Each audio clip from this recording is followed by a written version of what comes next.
glad that you could join us. We have a very interesting topic today, Dr. NKECHI. What do you think? Yes, sir. So today's topic is pacemaker and CIDs. So we're talking about how it happens in Nigeria. What are they? When should you use them? How should you use them? And of course, coming up later, we'll also tell you in what scenarios. You can see quite a number of you have joined up. Cardiologists, medical officers. I can see quite a number of my friends. Thank you for joining up. We've tried to wait for Nigerian time to start off, but there are some international participants here, so we have to show them that we also keep to time. All right. Prof. Falashe, nice to see you, sir. Very nice to have everybody here. With over 50 people thereabout logged in now, so we'll just go ahead straight away. All right, so Dr. NKECHI. So this is Cardio Care Hospital.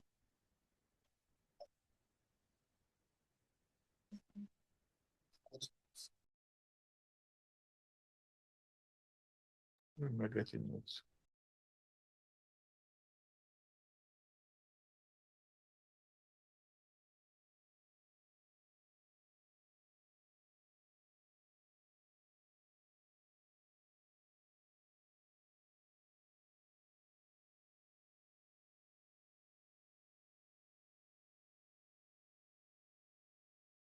All right, can you confirm that you can hear me? You can, and then you can write in the Q&A box. So you can write in the Q&A box for all. So everybody, you can make reactions. You can use hand gestures so that we can get in touch. If you have any question, please let us know. Put in the chat box. At the end of this webinar, you will receive CME points for all of you that have logged in, and 1.5 CME points to the email that you used to register. You will also receive some of the slides that we've used here so that you can review it and then you can share. And if you're reusing the slides, please give us the necessary credit as needed. So I will just go straight away, and if everybody can hear me loud and clear, I will just continue accordingly. Mr. Emmanuel, can you confirm that you can hear me loud and clear? Fine. So, can you talk a little bit about it so that perhaps we can start? Yes, sir. So the human heart has an electrical system that tells it when to beat. You know, sometimes that system could fail, causing the heart to beat too slowly, or too quickly, or even irregularly. In such cases, we use a device to help regulate the heartbeat. So we have basically four types. We have the pacemakers, the defibrillators, which is the implantable cardioverter defibrillator.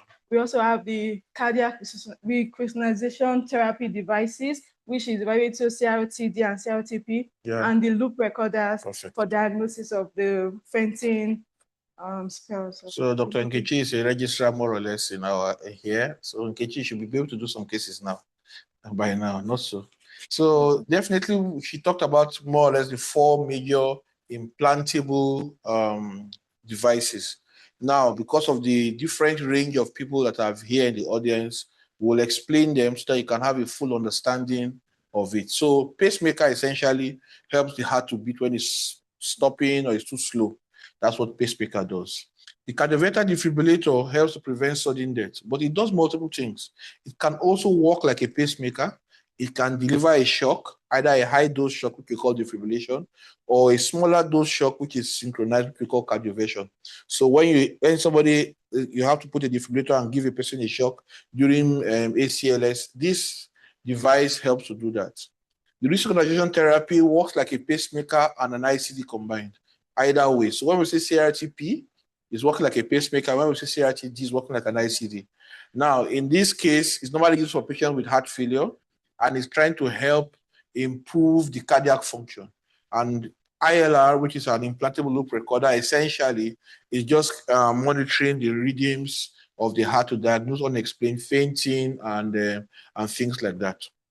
Okay, so there are three components of a pacemaker. Can you talk a little bit about that? Yes, we have the pulse generator, which houses the battery, the electronic circuitry, the lead system, which connects So essentially, some people just call this whole block, some people just call them the battery, but really it has the battery and it has the circuitry, all the fancy gadgets and the microconductor systems that have been created. We connect the lead to it and then we put that into the device. Mr. Emmanuel, can you help get 1 or 2 pacemakers and leads from the lab so we can show them some of what it looks like? And so typically, most pacemakers will last quite a period, and this is what essentially it looks like.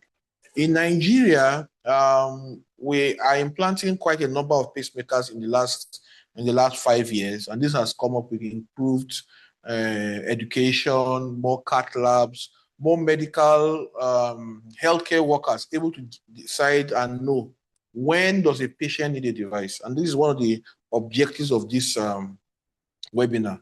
When does the patient need a device? What device does the patient need? And then how soon can you get the patient done? So yes, we have experienced implanters on the call today, but also we have people that need to know what is a pacemaker, what are the other kind of devices. Some people call all devices in the heart pacemaker. That would not be correct, really. So we've talked about the functions of the pacemaker. So talk about the functions of the pacemaker. Yes, sir. So we have the sensing and the pacing. Awesome. The sensing is like reading the intrinsic rhythm of the heart, and also pacing is like after reading it, what's next? How does it respond to it? Essentially, that's essentially. So pacemaker does 2 functions, or CIEDs. Most times they do 2 functions. Now the ILR is one that does only 1 function because it's just reading. But a pacemaker reads and then it can decide to act. So when it reads what is happening in the heart, that's what we call sensing. And then when it now decides to act, that's what we call pacing. Next week morning, Friday morning, our in-house meeting, we'll open it up to everybody so you can learn how to read an ECG when a pacemaker is in situ. Before then, try and go to our YouTube page and learn how to read an ECG. There are so many videos we have done before on how to read an ECG. So next week, Friday morning at 8 a.m., we will now do how do you read an ECG for a patient that has a pacemaker in situ. That is high-grade stuff. So see you Friday morning by 8 o'clock. Luckily, it's a public holiday, so most of you can join up this one. So there's this pacing mode, right? You know about it. We've talked about it before.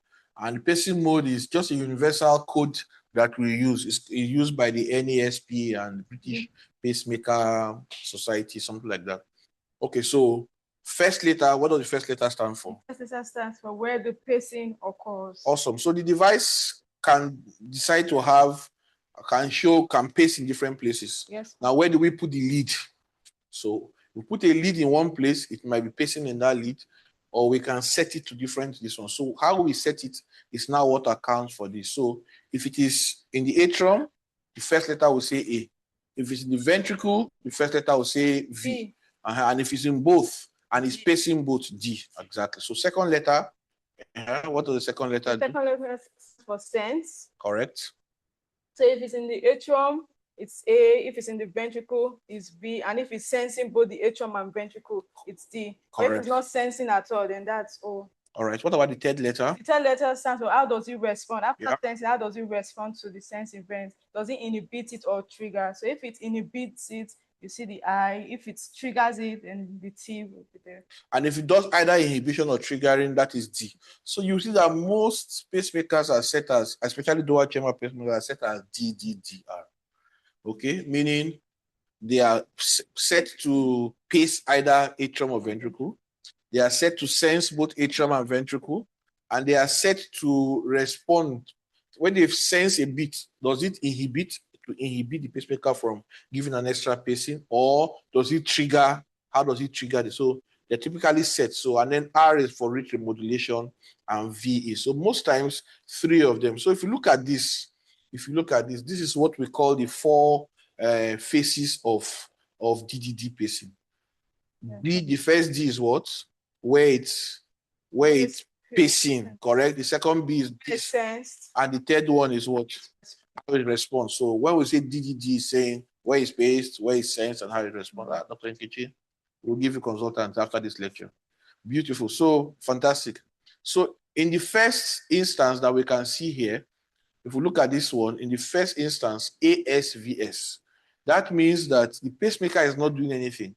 It is only sensing, atrium sensed, ventricular sensed. It sensed that, and that has inhibited the pacemaker from working. So pacemaker has sensed it, it does nothing. Heart is functioning normally. In this one, there's a spike. So it paced the atrium, and then once it paced the ventricle paced the atrium, sorry, the ventricle went on by itself, so it sensed. In this kind of situation, the heart is functioning normally. In this second situation, it paced it. Is the SA node or the AV node having a problem? We talked about that. What do you think? Yes, sir. So in this situation, the SA node, because it paced. Exactly. So the SA node had a problem, so they had to pace. And the AV node was fine. As soon as the atrium was paced, it transmitted normally to the ventricle, and the ventricle is so no need. In this case, it's pacing both the atrium and the ventricle. So either the SA node and AV node, both of them may have an issue. Okay, and in some cases, it is sensing the atrium and pacing the ventricle. In this case, what do you think the problem is? SA node or AV node? In this case, the AV node. The AV node. So once the atrium paces normally, the atrium is unable to send that signal to the ventricle. So the pacemaker, once he hears that atrium is pacing, it now paces the ventricle. Here's the atrium is pacing, it now paces the ventricle. So atrium sense, ventricular sense. I hope this is clear. If you have any question, I think you can post in the question box, and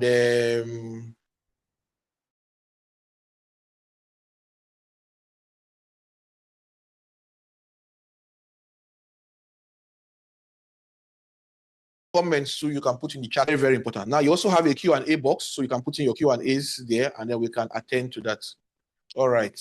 Dr. Sulaja, you say you can't hear me. Can you hear me now?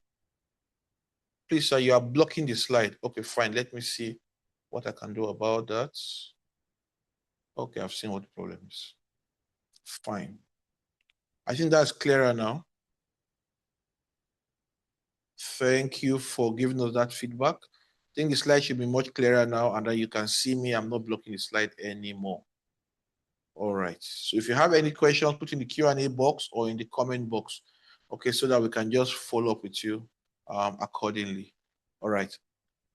So if you have any questions about this, so we say that there are 4 modes of DTD pacing: atrial sense, ventricular sense. Once it senses the pacemaker is doing nothing. In another case, maybe the SA node has a problem. Once it senses the atrium, it does nothing, because that now passes. Once it paces the atrium, it passes through the AV node properly to the ventricle. In some cases, it has to pace both the atrium and the ventricle. And in some cases, it only senses the atrium and then paces the ventricle. All right. So this mode is called as atrial tracking. It just picks the atrium and then tells the ventricle when to go. So what are the common indications of pacing? Yes. Pacing, symptomatic sinus bradycardia. You can do it in situation where there's symptomatic sinus bradycardia, or in situation like sinus node dysfunction or atrial ventricular block. So commonly, most times, the indication for permanent pacing is those two. And people have bradycardia for different reasons. So whenever the bradycardia is symptomatic, we typically have to pace. But typically, there are 2 major reasons for pace.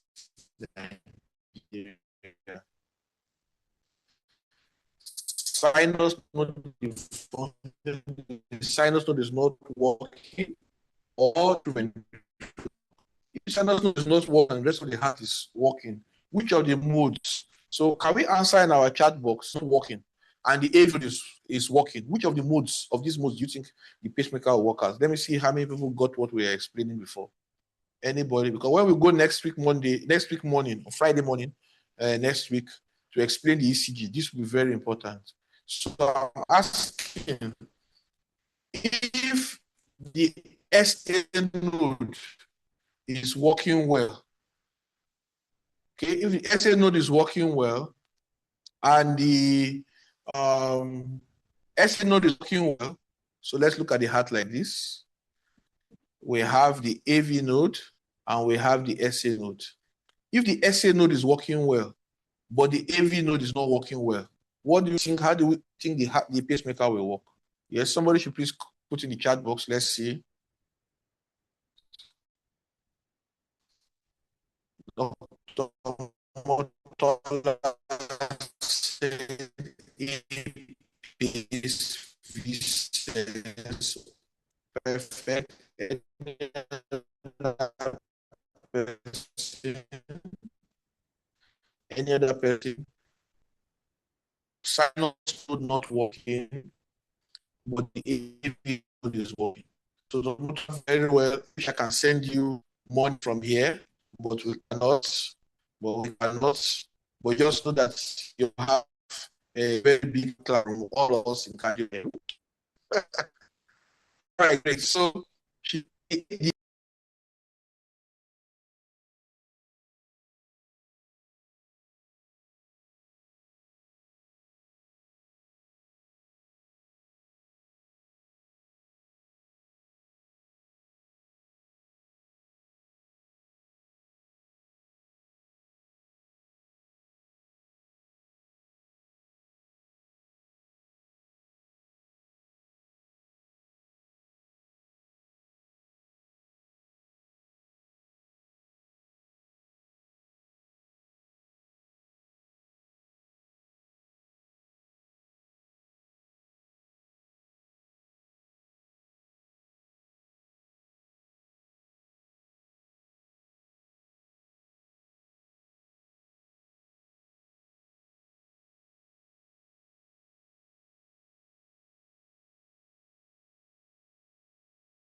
sorry for the break in transmission.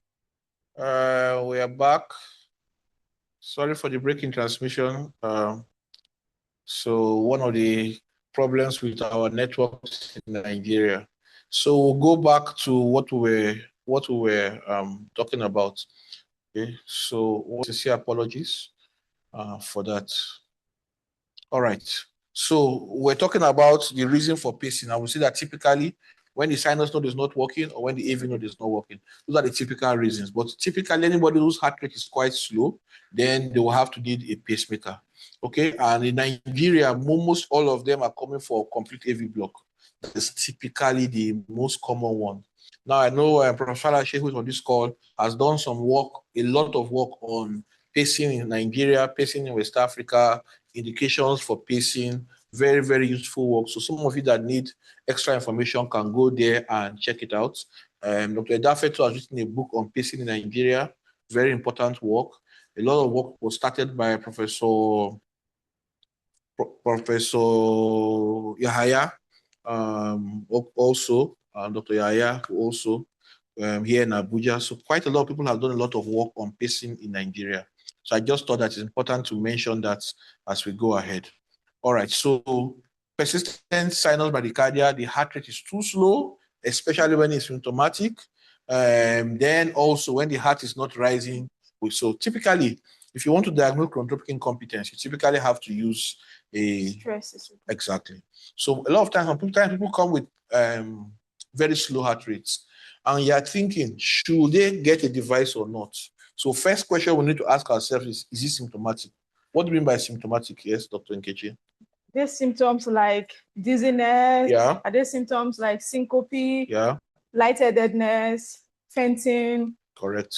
So any of those kind of symptoms we typically need. And then if there are no symptoms now, we also check, are there any reversible causes? Uremia, hypothyroidism, all of that, all of these things are things that we'll consider. And then also we'll now consider chronotropic incompetence. Is the heart rate able to respond to demands of exercise? So some of those people, they seem to be asymptomatic, but because they've never stressed their hearts. And then, of course, those are the main things. Sinus arrest. To get sinus arrest, how do we do that typically? We typically will do a Holter. So if you do a 24-hour Holter ECG, you could see that there are times when the heart rate stops. Typically, we say RR interval greater than 2,000 milliseconds. Okay, so if you have the heart stopping for up to 2-3 seconds, 4 seconds, normally most of those patients will need pacemaker. Okay, so and then the other ones, other reasons that typically happen. So I'll go fast. Intermittent bradycardia, typically 3rd-degree AV block. Almost all patients that have a complete heart block or advanced 2nd-degree AV block. Now, for those that cannot tell what a complete heart block is, can you still see my slides? Somebody say you can't see the slides. You're showing the slides. Okay, fine. Dr. Ayodeji, please check very well. Check your connection. Other people can see the slides. Okay. All right. So yes, back to what was I saying? Yes, complete heart block. So for those that cannot identify complete heart block, so you need to watch the teaching on ECG on our YouTube channel or our webpage. Just go there on how to read an ECG. And if you do that, it takes you about 1 hour to watch that video and you'll be able to read it. So whenever there's a complete heart block or a high degree, 2nd-degree AV block, typically, patient will need a pacemaker. Now, some people are symptom-free. So people that are symptom-free, when do they need pacemakers? When there is like when we see period of asystole greater than or equal to 3 seconds. Correct. Or any escape rate less than 40 beats per minute. They are getting 38, 35. Please don't wait until they are symptomatic because it could really be dramatic. Yeah. And then escape rhythm that is below the AV node. So how do we differentiate that? The QRS will be wide. We'll see a wide QRS. So whenever you see people and you're not sure, if you see their heart rate less than 40, they typically need. If you start developing asystole, when you do your Holter, there are times when for up to 3 seconds, they don't have any heartbeat, just flat. And then it continues. And they tell you that they don't have any symptoms. Please, those ones typically will need that. And then those with chronotropic incompetence, you also will need. Now, there are some times we put a pacemaker for a reversible cause. I just need to say this. Somebody's on a drug, a beta blocker, for something else that cannot be stopped. And that drug is, please. Somebody's on a drug for beta blocker, and that drug cannot be stopped for whatever reason. And now, you now need to put a pacemaker so that they can continue that drug. So, just sometimes his life is very life-sustaining, and that you need. All right. So, carotid sinus syncope. So sometimes when you have dual chamber pacing is typically indicated. So if you have asystole of 6 seconds, and anytime you do carotid sinus massage, you have syncope. Typically, you may consider this. So I'll go faster. I will not waste too much time. So not too much. All right. Should we move too much stuff? You have a slow heart rate. The ECG is abnormal. Send to a specialist. The ECG is abnormal. QRS is wide. Pacemaker is needed. The patient has symptoms. Pacemaker is needed. The patient's heart rate is less than 40. Pacemaker is needed. You did a Holter and the ECG. There are times when there's a complete asystole for up to 3 seconds. Pacemaker is needed. You did a stress ECG, exercise ECG, and the patient's heart rate is not responding to that exercise. Stop the stress immediately. Pacemaker is needed. Okay. Patient has heart failure. Pacemaker is needed. Okay, fine. Now, which kind of pacemaker do we do? A lot of times we see people that are putting single chamber pacemaker. It is very, very rare that a patient will need a single chamber pacemaker. There are only 2 typical reasons why a patient will need single chamber pacemaker. Number one, you are 100% sure that is only sinus node dysfunction that is the cause that you can put, or there's chronic AF. If, however, you are not sure about this, or you have typical one, AV dysfunction, please don't put a single chamber pacemaker. And the reason is that it will cause the person to have heart failure down the line, okay, or worsen their heart failure down the line. Now, if they have heart failure, please don't put a dual chamber pacemaker. You need a CRT pacemaker, or at the very least, you need a left bundle branch area pacemaker. Now, I know some of these things are sounding highfalutin and all, but they are very important for us to know. I can see Professor Yati here. I can see my very senior people here. Thank you so much for joining us. We're very happy to have you here. So very important on the type of pacemaker to use. I'm sure everybody has gotten that. Now, if you have any questions, something is not clear, please just put it in the chat box, and then we can get that. So I expect everybody is hearing now. And Dr. Emmanuel, please check your sound by yourself. Everybody is hearing the sound very well, and the slides are showing very well. So if you want me to go over anything too, you can go over that again. So let me give an example. So can you talk about this patient we managed here? Yes, sir. There's a patient with heart failure with reduced ejection fraction for over 1.5 years. And then the ejection fraction was reduced 28%. Yeah. So we had this echo. Now, if you look at this echo very well, you will notice something too. That on this speckle tracking image, for those that do speckle tracking amongst us, you will notice on this speckle tracking image that the apex of this heart is showing a very bright red. This is quite possible in patients that have amyloid or infiltrative cardiomyopathy. Okay, so this was his baseline ECG. And straight away, you can see that there's some problem, okay? So what can we see? We can see these, let me see if I can annotate.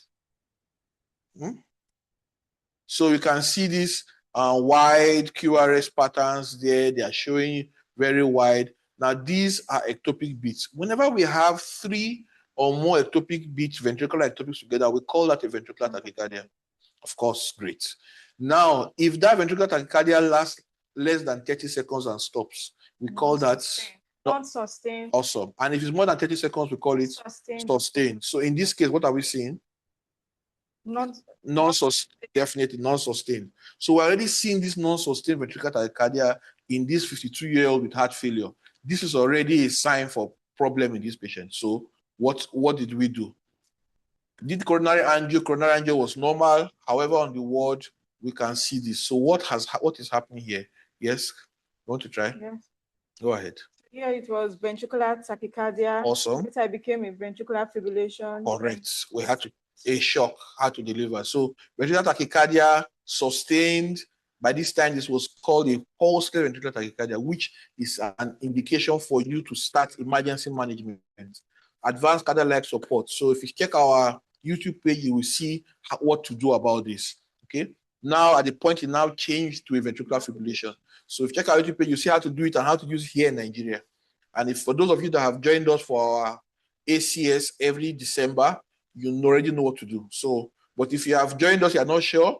If you never joined us, just mark your calendars. December, come in and join over 1,000 healthcare workers in the biggest medical symposium in Nigeria. So, of course, we had to deliver a shock to save him. And then he came back to normal again. So in this kind of case, we need to put a special device. The same kind of procedure. We numb this area under the clavicle. We get a vein, which is typically the axillary vein.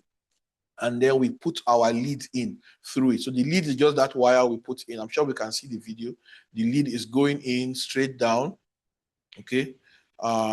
So that's what we'll do. After we have put the lead in, we put the lead in, then we connect the device. So typically for this patient, because of the way it is, and we can see that there's possibly an AV block in future, we put a dual chamber. So we put the ICD in. This is exactly the same process for putting a pacemaker. I'm sure all of you can see that it's very simple. Even you that are watching can do it. Well,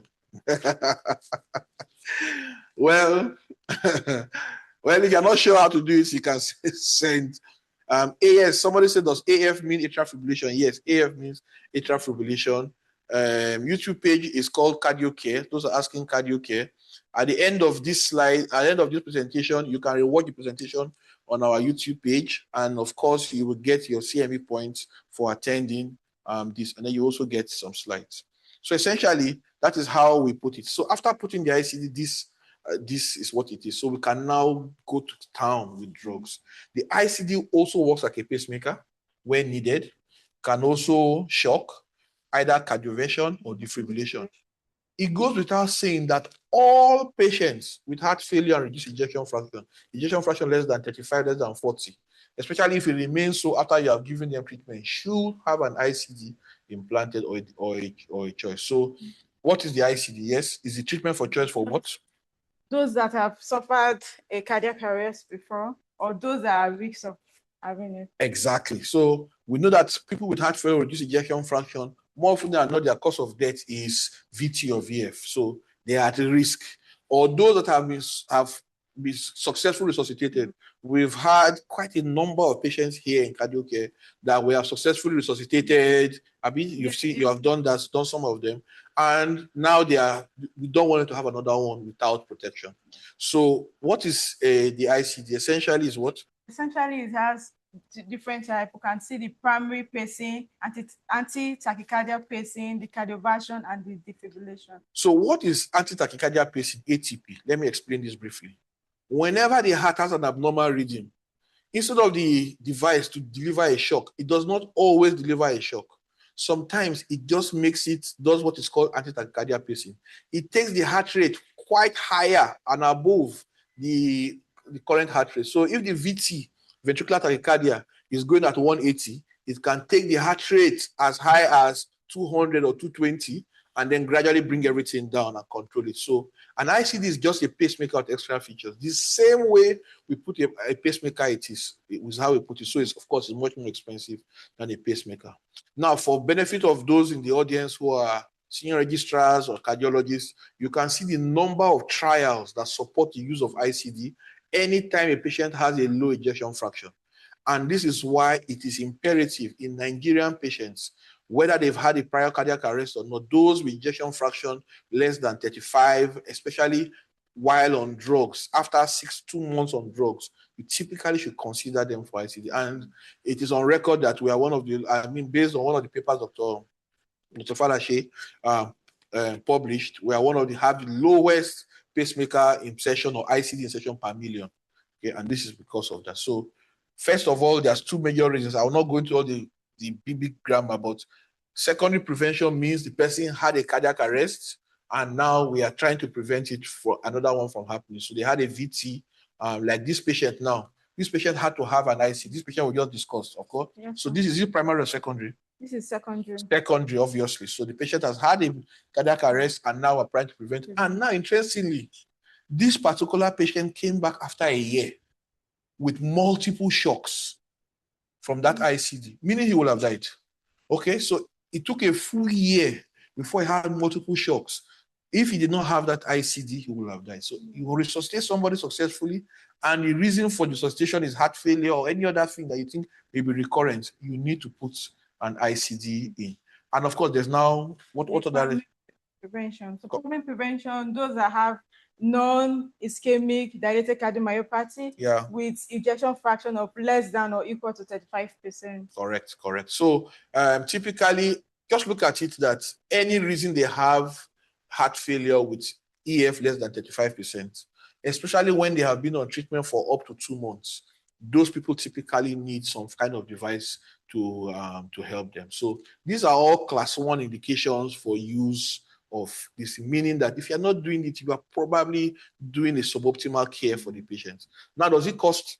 Yes, it does, but so does burial. So we really don't want that at all. We want to make sure that we're giving our patient the best chance for survival. And occasionally we do have donated devices that we can use for indigent patients.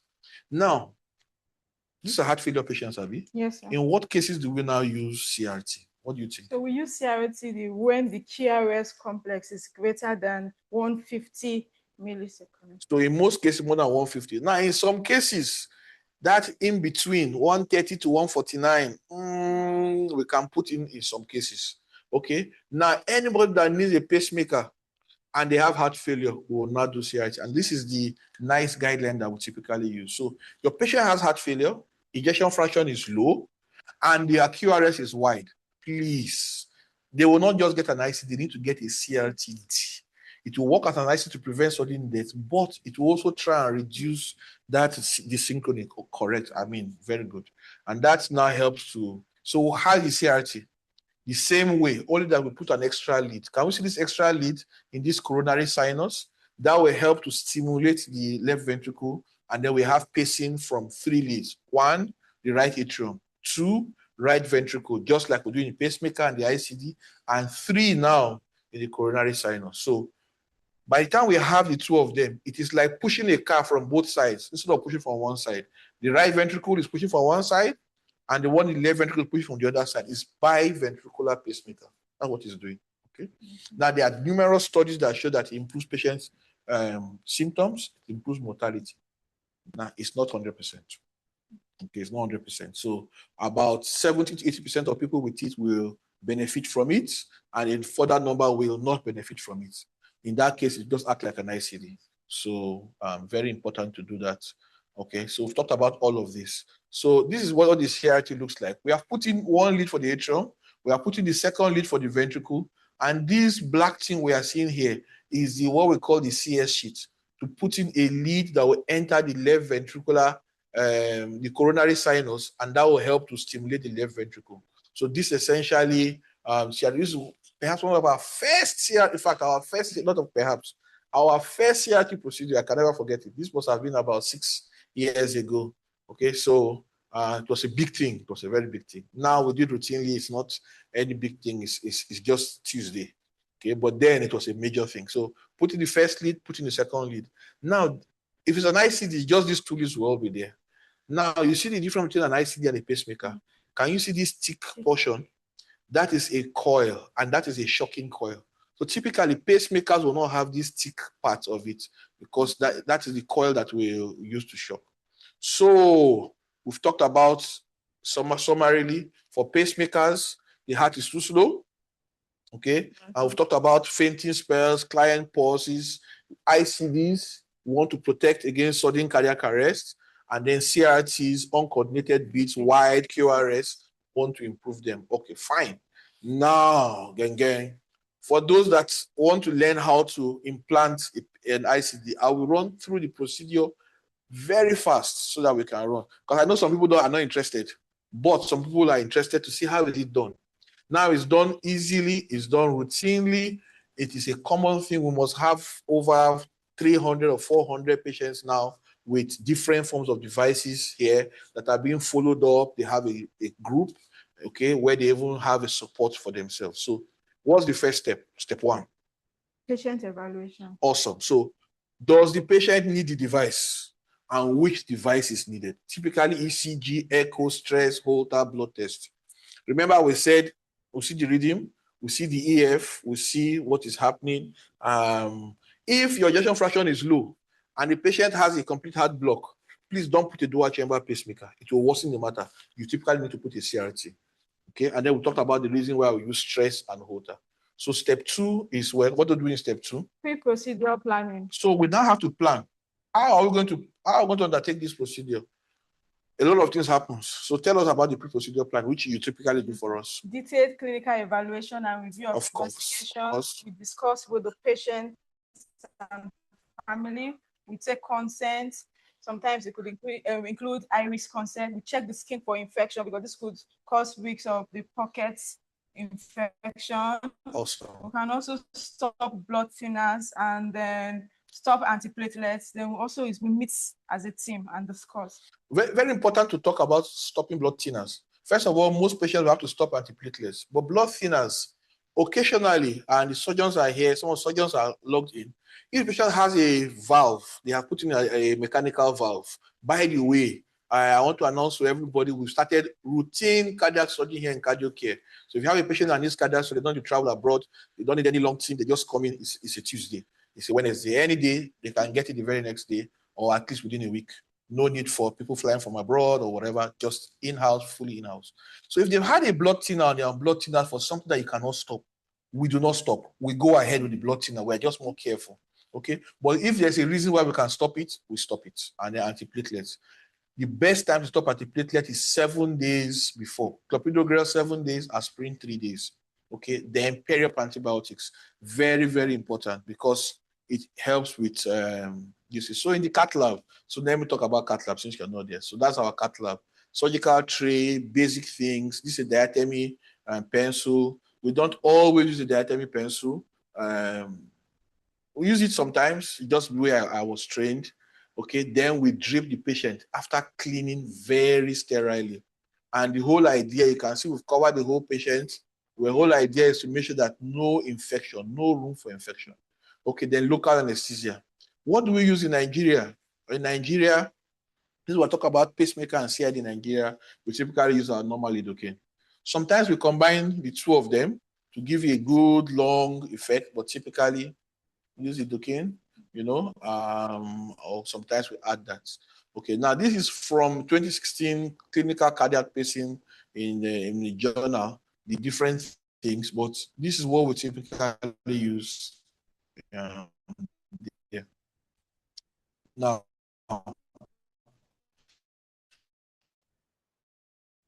conscious sedation is done in a lot of places. We don't typically do it here on all our patients, except patients that are very that sometimes we don't do that, sometimes we do it just to make the patient to be more relaxed, to have. My name is Dr. ISEKO. For those that are just joined us, we are TICs from Cardio Care Hospital here in Abuja, Nigeria. We are showing you when should you use it, how do you use it, how we are doing. For those that joined us late, I think we have over 100 people now or thereabouts. So for those that joined us late, this is how we've gone through a lot of things you've missed. But no problem. At the end of this is being recorded, so you can listen to it on our YouTube channel and get the slides afterwards. But now we'll continue to how we go about it. Dr. Edafe, very, very welcome. Dr. Edafe is a very senior person, a member of the Cardio Care family. So Dr. Edafe, when it's time, I will have you share a few words. So I'll promote you to a panelist now. Okay, great. So let's continue. So sometimes we give conscious sedation. Just we don't need to do general anesthesia for pacemaker. No. Okay. So very important. In pacemaker implantation, we do not accept 99% asepsis. It must be 100%. No room. Even if you think a dirty thought, go and wash your hand again. That is how important infection control is. So very important. Then, of course, we prepare the skin. Okay. So how do we prepare the skin? Okay. So can you go ahead? How you prepare the skin? No creams or lotions on the day of the procedure. You remove any necklaces, piercings, or objects near the upper chest. You confirm that there is no allergy to the antiseptic that we're using, like the chlorhexidine. Then you also ensure that the patient has been shaved, you know, preferably in the ward or pre-op room. Now, very important about shaving is that don't use razors. Don't use razor to shave. Sometimes, in fact, some people say don't even shave at all. Leave it, except you have some days ahead, so that you don't have micro abrasions that can increase risk. Okay, and then we're not positioned in the theater. So there are two typical skin antiseptics we use when we get to the theater, but typically we position the table and then we now use. We typically can use chlorhexidine, which is preferred, or povidone iodine. Chlorhexidine you can clean once, that's fine. Povidone iodine you must allow to air dry. Do twice. Each time you allow it to completely air dry before you do ahead. That is how to do it properly. I know some people just clean once and go, no. We have actually a procedure for doing it for Africa and for Nigeria and Africa, and very, very simple. Number one, we clean with spirit. We clean with Savlon first, very well. Then we clean with spirit. Then we now go to our either povidone or chlorhexidine. We use that typically on two after allowing to air dry before we now drip. All right, very, very important. And if you have found out about allergies, you can decide what to do. So what special considerations? What do you do about special considerations? For diabetic patients, we have to take extra care. Yeah. Skin integrity, antiseptic choice. Also for obese patients. Also, for those that we are doing the procedure or previous devices. You must be very careful for those particular groups because infection is very, very high. Yeah. Also those with methicillin-resistant Staph aureus colonization. Yeah, so you can have them bath. So what we also do, what we started doing now is have the patients bath with, even for the normal patients, have them bath with Dettol in their water or different kinds of antiseptic in the water. Make sure they don't rub any extra cream. That will help. And then we clean in the water. So by the time they're getting to the cath lab, the cleaning is less. We've talked about how the procedure is done. Simple, straightforward 60-minute procedure for ICD pacemaker. Now for CRT, it typically takes a bit longer, okay, maybe up to 2 hours because of that left ventricular lead, and it can be challenging sometimes. Sometimes, for those that have done it, you know it can be quite challenging. Okay, step 4. We have cleaned, we have draped, we are sure the patient needs the device. For those of you that cannot do it, we've referred to cardio care for us to do it. Now, venous access. So how do we do? There are 4 typical venous accesses that can be used, but most times we will talk about 3: cephalic, subclavian, and axillary. In cardio care, most people use axillary. Subclavian is fast, is widely used, but the use is less and less because of risk of what? Pneumothorax. Exactly. So now most people have moved on to axillary or extra thoracic subclavian. So typically we use axillary here for all our punctures. We've never, by the grace of God, had any pneumothorax or anything, and it will always be like that. So the risk of pneumothorax is less because it's extra thoracic. The risk of lead crush is less, okay, but you have to take some time to acquire the skill. That's the only downside. And then cephalic has the lowest, although just like extrasclerosis subclavian and axillary, has the lowest risk of pneumothorax. This is by Rajapan et al. And that was published in Heart in 2009. Okay, very low, but it needs a lot of surgical skill because it's like a venous cut down. Okay, but we typically use this method for it, and quite important. Cephalic, I will not spend too much time. This is the axillary method, and if you are just starting, you want to do a venogram. This is a venogram. This outline here is the outline of the vein. So we typically set a line on both arms, and then you can give a contrast from that same arm. Can raise the arm up a bit, and you can see it. I'm sure you can see it here. This black line here, that there is the vein that we're looking at. Okay. We don't always do the venogram, but if you are starting off, you want to do it as often as you do. Now, we typically only do it when it's a very difficult procedure, redo procedure, or things like that. So otherwise, do a venogram. But otherwise, you can use landmarks, fluoroscopy landmarks, and that is very important to do. So you just use this landmark here. I will not give you too many skills. Somehow they need to come and learn here. Okay, so, but generally, at this point where the first rib meets the clavicle is a good point, or typically where the first rib becomes vertical. Can you see this point? At this point, it's a little bit horizontal, but at this point, it becomes vertical. That is typically the best place to get it. And you retain yourself over your needle over the rib. So far, you're over the rib, no risk of pneumothorax. Very, very simple procedure. Now, sometimes you can use fluoro with venogram, fluoro without venogram using the landmark, or you can use ultrasound to do your ultrasound guided access. If you do it, you turn it, and then you're able to do that. Now, if you see this is, we have created a pocket. Can we see the needle here coming in? Needle is coming here to this point where the first rib is straight. Okay, and then at that point, we get the access. Once we get blood back, then we push our wire in through it. Okay, so you can see the wire, this wire going through the vein, it's trying to bend, and then it crosses down. Now, very important things you must do. Number 1, it must cross the spine. Number 2, it must reach below the border of the heart so that you are sure you're not in artery. Number 3, you must check the backflow of the blood that is not bright red and is not pulsating, that you're not in the artery. If you're in the artery, no problem, pull back, no issue. The issue will come if you now go and put a dilation, if you dilate. But if you're in the artery, just stop, pull back, no problem. But once you dilate artery, you have to call cardiothoracic surgery to come and help you, or you might never come out of there. So you must make sure you follow those simple steps. Number 1, check the backflow. No pulsation, not bright red. Number two, when you pass your wire, the wire should cross the spine. You should go below the heart so that you are sure you are not in the artery. Okay, fine. So for those that are just joining us, I want to show you what the pacemaker looks like. Can you see it? It's very small. I'm showing it in my hand, very, very small. And it just goes right there on the chest. You can see it's extremely small. If you were here with me, I'll have given you to hold. Okay, so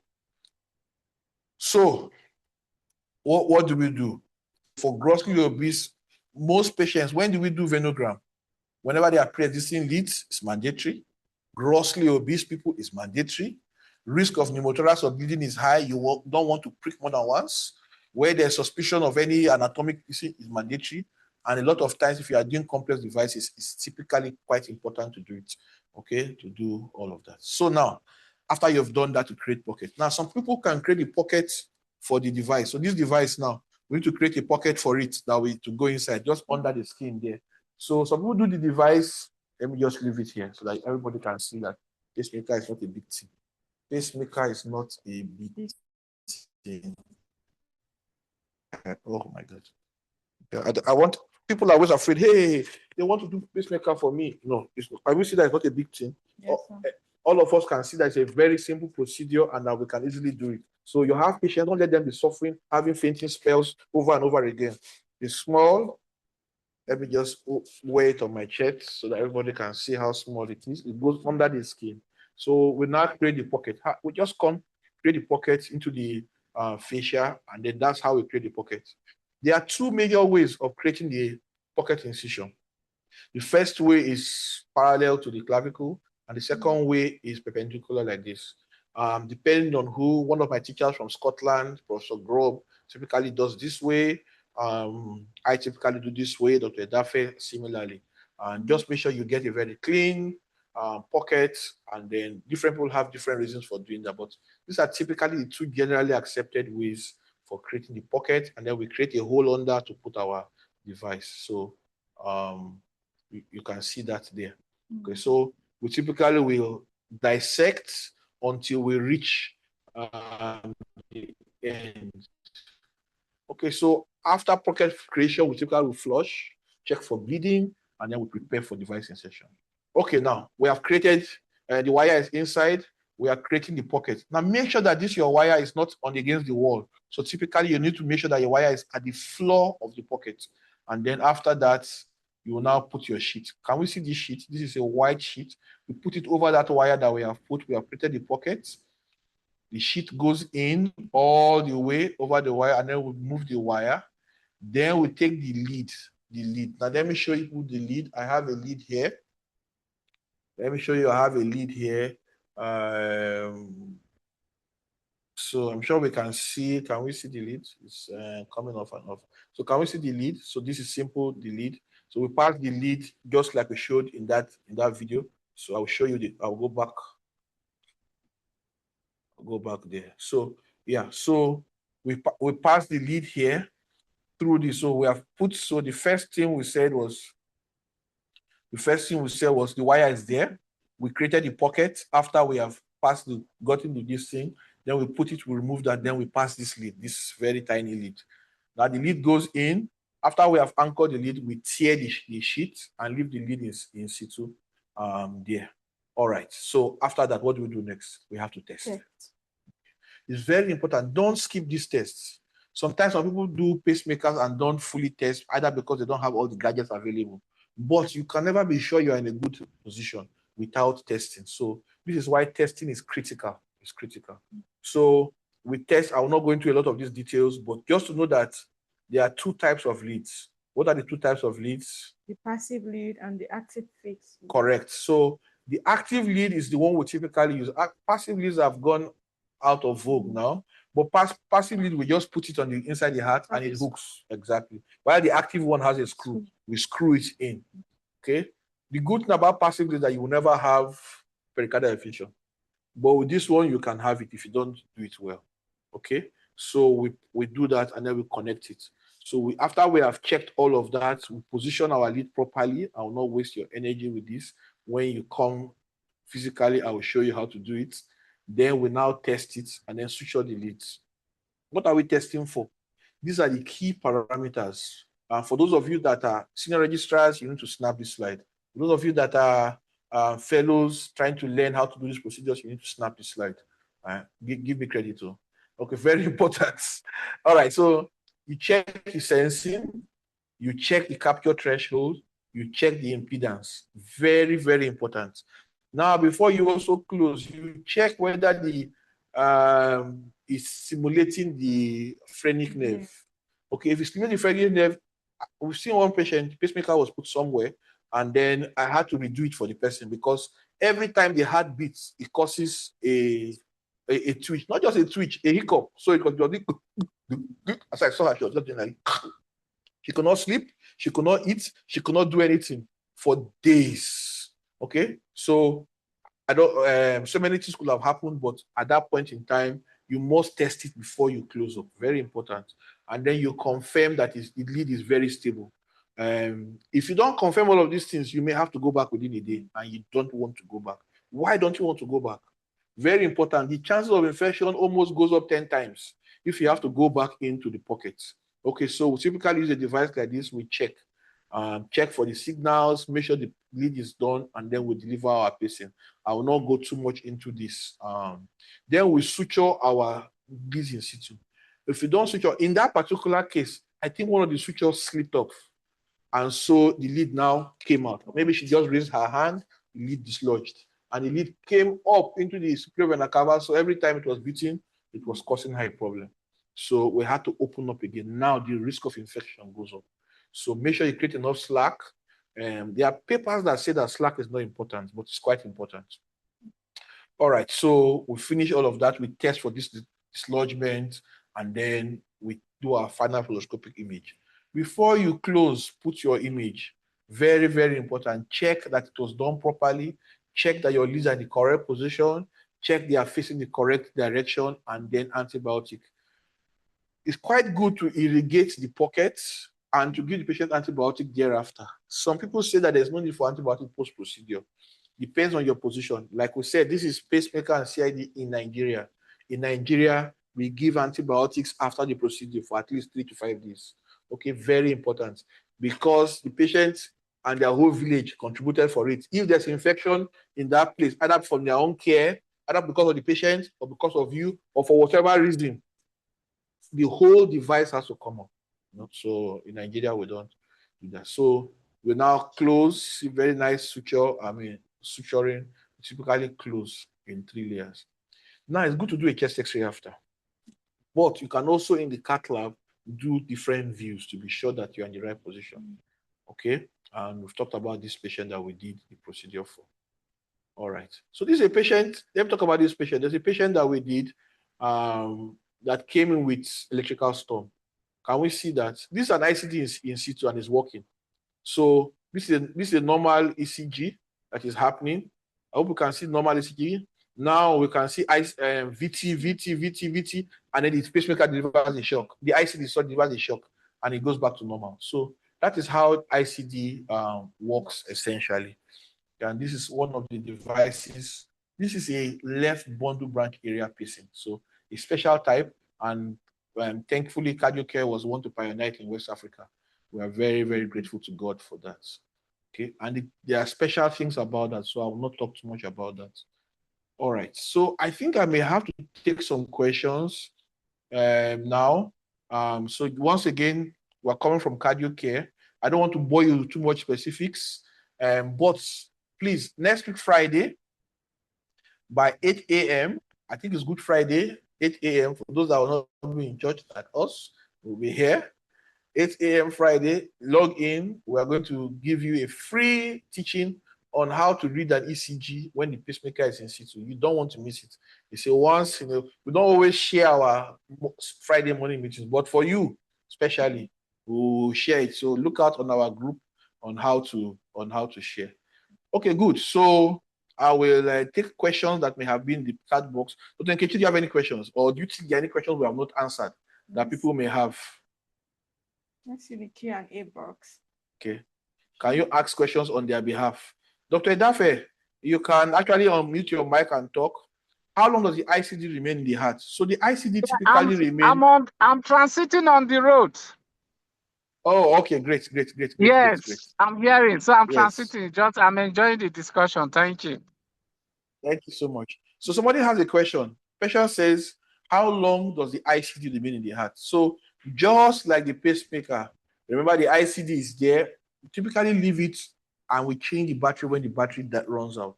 So most patients ICD stay between 4 and 10 years. Now, some people say 4 years, nothing happened. Why don't you take it out? I know one patient we had. We put an ICD because she qualified. It was just there until the 5th year. That was when he delivered the shock. Can you just imagine that ICD was not there? That somebody took it out on the 4th year. That would have been all over. So she now delivered the shock and delivered multiple shocks. But because the ICD is there, delivering a shock, and the person can come to the hospital and then we can treat. Okay, so very, very important for us to do. Okay, so is there any effect on those around or important of the person? Typically, no. The shock that is delivering is very. Someone is asking whether there's any effect on the shock. Let's say the person is having a shock, whether it has any effect on people near them, touching them. Typically, the shock is a very low dose. Remember that we've taken the lead and we have connected it directly to the heart. So it's not like the shock was delivering from outside. We have to shout, clear, clear. This one is inside the heart. So delivering just a small dose into the heart, very small. So it typically does not cause, I've not read anywhere that it causes anything. A shock is delivering and anybody close to them deliver it. But the patient will still feel it a lot of times. Now, not every patient feels it, which is why when they have the device, they still have to come from time to time for interrogation. There's a patient we put for, and then he went to Benue, and then he refused to come for follow-up. We called him. When he came after 6 months, and we realized that he had a ventricular fibrillation. In the night, ventricular fibrillation is pathway to death. And he delivered a shock to him. And the man woke up and did not know that he had anything and continued his life. So if he did not have it, that would have been all. So sometimes people don't even know they got a shock, which is why they have to come for follow-up. Now, very important, ICDs and CRTs do not replace medical therapy. So the medical therapy still happens while the ICD and CRT for heart failure is there. So today we've talked about pacemakers, we've talked about ICDs, we've talked about different interventions in the heart, and that can be done easily. We do them regularly here in Cardio Care. If you're around, you can be free to join us. Let me see if Professor Falashe is still around and if he wants to make any statement to add. Professor Yati, thank you very much for joining. If there are any burning questions, you can put them in the chat box and I will answer them briefly before we close. I've tried to be short. If you go to our previous presentation, it's quite a lot longer. Okay, so there's there on our YouTube channel.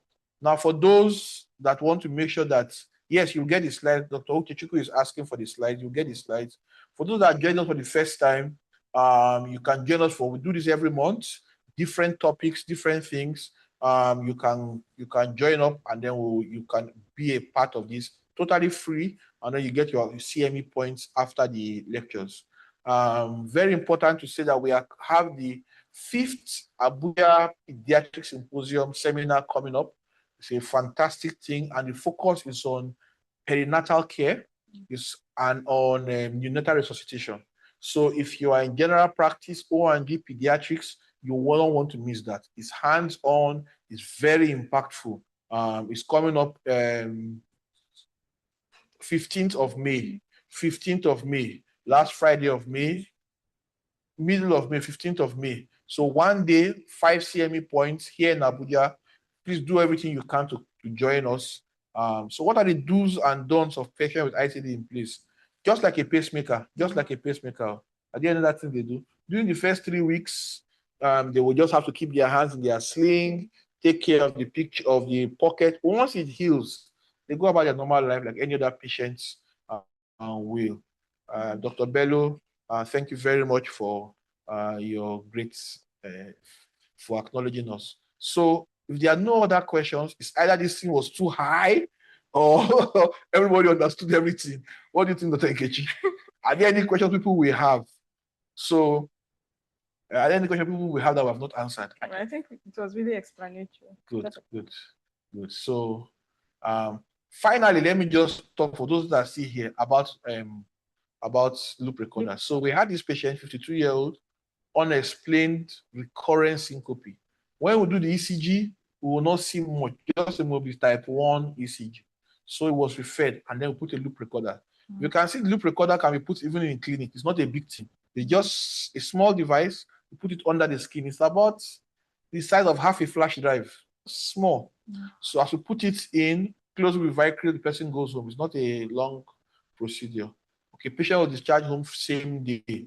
And then on that, we could now see that it was having intermittent complete heart block and then ventricular ectopics and all of that. So when we put a pacemaker, all those unexplained syncope. So sometimes, now the loop recorder can stay up to 3 years, especially for those that are having symptoms once in a long time. The unfortunate part about it is that a loop recorder is even more expensive than the pacemaker. That is the unfortunate part. Okay, but if you really have to make a diagnosis before you do anything, it's very important. You can use a loop recorder for that. Okay, so just for those that want to see what it is like, and that is what it is. Okay, thank you very much once again. We're very grateful for having us. I hope it was valuable for your time. If there's no other question, let me check. There's no other question. Please look in the chat box, Dr. Awolu Bello. Thank you so much. If you look in the chat box, there's a link. You can join our WhatsApp groups. On the WhatsApp group, you can get educated on upcoming webinars, and then you can also ask questions directly. But we have a rule in that group: when you ask a question, attempt the answer. Then somebody by God's grace will now try and do. Of course, it's not an emergency group. So you have to send the patient or otherwise. Okay, fine. So join up the group. Pacemakers vary depending on the type. Remember, we told you about different types of pacemakers. Whether it's left, somebody asked about pricing, left bundle branch pacemaker. Manuel, somebody's asking for WhatsApp number. So if you look in the group, you will see. No, Emmanuel, you sent only host and panelists though.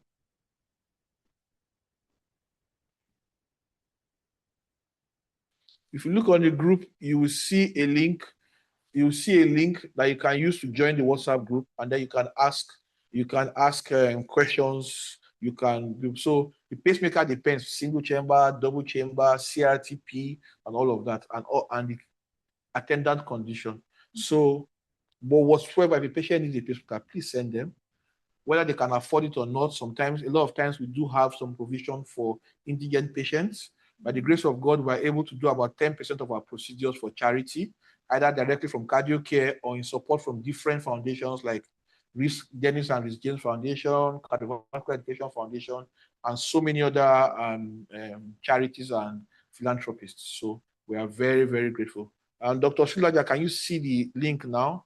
I've put it there. There's a link. Just click it, and then it will take you to join the WhatsApp group to be updated about our future webinars. So with this, we'll come to the end. You will get the slides. You will get your CMA certificates. Give us till Monday. And then by Monday or Tuesday, you can rewatch the entire teaching on YouTube together with so many others on hypertension, heart failure, how to read an ECG, BLS, ACLS, stroke, diabetes, diabetic foot. I mean, it's a monument of free education out there under CardioCare's webpage. So go there, subscribe to the channel, click notification bell. So anytime we post a new teaching, you can get notified about it. God bless you all. I wish you a lovely weekend. And for those that are going to be working, I wish you great work. Okay, let's continue to save lives here in Nigeria. For those that have jackpot, please come back. We want you to come back. Again, cardiac surgery is now routine in CardioCare. It is now routine. Please send your patients that need cardiac surgery, valve surgery, aortic dissection, hole in the heart, children, adults. Any day, every day. It's now very much available. Thank you so much. Have a lovely week ahead. Question? No. YouTube channel. Thank you. Thank you, Professor Oyati. Thank you for joining us, sir. I can see very senior people there. I'm very grateful for those that joined to support us.